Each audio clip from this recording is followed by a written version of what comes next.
নমস্কার বন্ধুরা, আমি তার রান্নাঘরে আজকে চিকেন টিক্কা করব। কিভাবে করব আপনারা দেখুন। এই যে আমি এটা সলিড মাংসগুলো তো খেতে চায় না, সেই জন্য আমি কি করব ভেবে এই চিকেন টিক্কা করব। সেই জন্য আমি এটা 300 গ্রাম মাংস আছে, আমি ভালো করে ধুয়ে নিয়েছি কেটে।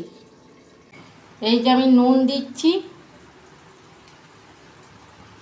জিরে গুঁড়ো দিচ্ছি, গরম মশলা দিচ্ছি এই ছোটো চামচের 1 চামচ, এই যে ঝাল লঙ্কার গুঁড়ো দিচ্ছি, হলুদ দিচ্ছি অল্প, চামচের 1 চামচ আমি আদা রসুনের পেস্ট দিচ্ছি। প্রথমে এইটা আমি ভালো করে মেখে নেব, পরে আমি টক দই দেবো।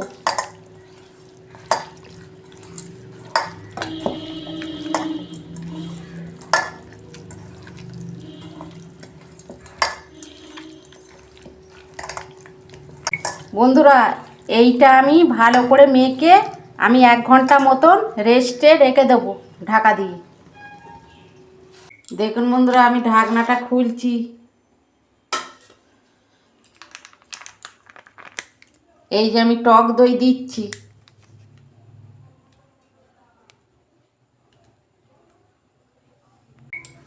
এই যে আমি ভালো করে মেখে নিচ্ছি।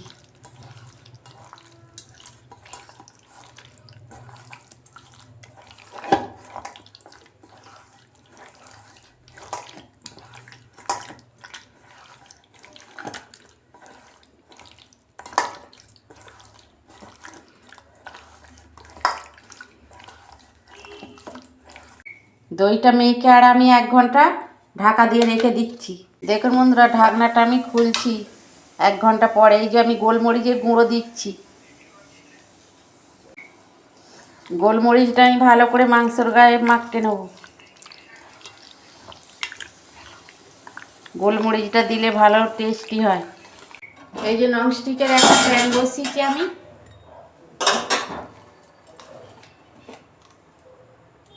সাদা তেল দিচ্ছি। এই যে সাদা তেল দিয়েছি আমি, আমুলের বাটার নিয়েছি, এই যে বাটারটা আমি দিচ্ছি।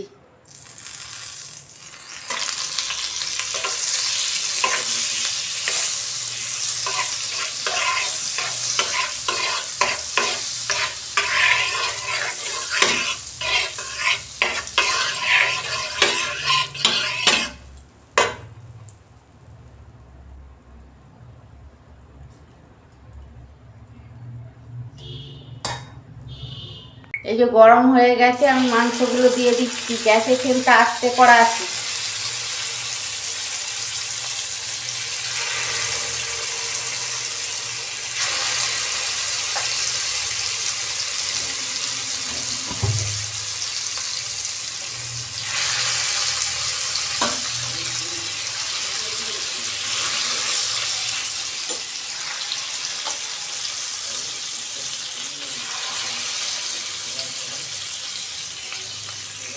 দেখুন বন্ধুরা, চিকেন টিক্কাগুলো আমি সব দিয়ে দিয়েছি।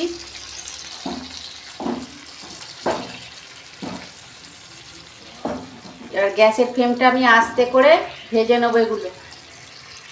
বন্ধুরা, আমি ঢাকা দিয়েছিলাম, গ্যাসের ফ্লেমটা আস্তে করে, মাংস দিয়ে জল ছেড়েছিল তো।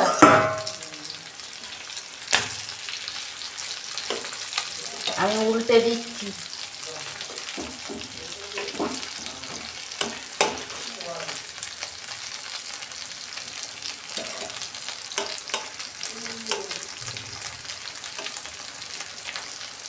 চিকেন টিক্কা এরকমভাবে করবেন, দেখবেন সন্ধ্যেবেলা চা কফির সঙ্গে খেতে খুব ভালো লাগবে। মাংস আর আমি ঢাকা দেবো না, এবার 2 পিস উল্টে পাল্টে আমি একটু পোড়া পোড়া করে ভেজে নেব। দেখুন বন্ধুরা, মাংসটা আমার হয়ে গেছে। আমি এবার গ্যাসটা বন্ধ করে দিচ্ছি। এবার আমি ঢেলে ফেলবো।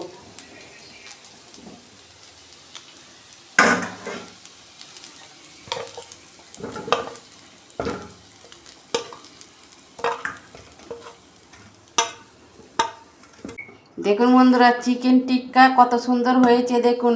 এর সঙ্গে আমি পেঁয়াজ নিয়ে নিয়েছি। এই সন্ধেবেলা চা কফির সঙ্গে আপনারা খাবেন, খেতে খুবই ভালো লাগবে। একবার হলেও এরকম করবেন, খেতে খুব ভালো লাগবে। আর কেমন হয়েছে কমেন্টে লিখতে কিন্তু ভুলবেন না। আমার রান্নাটা যদি ভালো লাগে আমার পাশে থাকবেন, লাইক কমেন্ট আর সাবস্ক্রাইব করবেন, আর প্রচুর প্রচুর শেয়ার করে দেবেন। এর আমি নিত্য নতুন রান্না আপনাদের পাশে তুলে ধরবো। সবাই ভালো থাকবেন, সুস্থ থাকবেন। দেখা হচ্ছে পরের ভিডিও। ধন্যবাদ।